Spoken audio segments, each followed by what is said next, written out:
Mga kapuso, poste nga daw mautod ginakabalakan sa pila ka mga residente sa barangay Pandak Pavia, Iloilo. Ileco uno nagpangako nga ini ang aktuhan.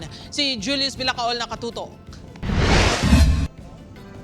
Ginakahangawan sa mga pumuluyo sa barangay Pandak Pavia, Iloilo nga mag-aabot ang tiyempo nga mabali ang konkreto nga poste nga ginaangtan sang linya sang kuryente. Suno sa isa ka residente, mga isa nakatuig humalin sa nakita ng litik sa poste. Ang banting na lang sina nagahawid agud hindi ini mautod. Hindi na gina masaligan siguro.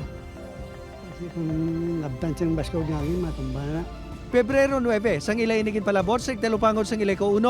Apang sa sabat sang kooperatiba, ginapahayag nga hindi sa ila ang poste, ginrefer man sang kooperatiba sa ila technical team ang problema. Ginano naman na sa Iliko sa Iliko, no? Sa management. Pero daw ay daw ay action. Gintinguhaan sang news team nga makuhaan sang bahin ang Municipal Engineering Office ang Pavia, apang wala ang municipal engineer. Apang base sa amo na istorya, kung linya sang kuryente ang imbolbado, kinahanglan gid ang personnel sang Iliko 1.